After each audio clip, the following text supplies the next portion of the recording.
इसी तरह तीसरा श्लोक देखते हैं। मणिना वलयम वलयेन मणि, मणिना वलयेन विभाति करा।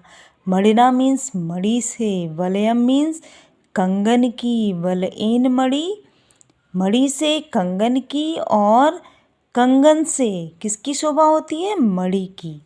मणि से कंगन की शोभा होती है और कंगन से मणि की शोभा होती है।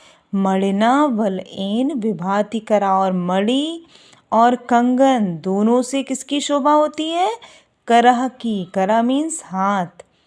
मणिना वलयम, मणि से कंगन की शोभा होती है और कंगन से मणि की शोभा होती है, और मणि और कंगन दोनों से कर की शोभा होती है। विभाति करा, विभाति मीन्स शोभा, करह मीन्स हाथ, कर की, हाथ की शोभा होती है।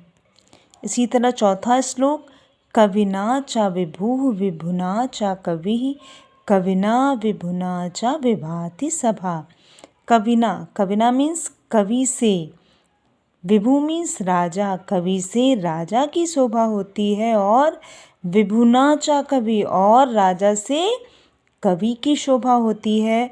कविना विभुना च विभाति सभा। कविना मीन्स कवि से, विभुना मीन्स राजा से, और कवि से और राजा से दोनों से किसकी शोभा होती है? सभा की। कवि से राजा की शोभा होती है, राजा से कवि की शोभा होती है, और कवि और राजा दोनों से किसकी शोभा होती है? सभा की।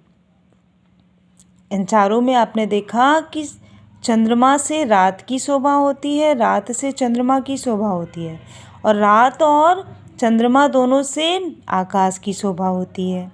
जल से कमल की शोभा होती है, और कमल से जल की शोभा होती है, और जल और कमल दोनों से किसकी शोभा होती है? तालाब की। इसी तरह मणि से कंगन की, कंगन से मणि की शोभा होती है, और मणि और कंगन दोनों से हाथ की शोभा होती है। कवि से राजा की शोभा होती है, और राजा से कवि की शोभा होती है, और कवि और राजा दोनों से सभा की शोभा होती है।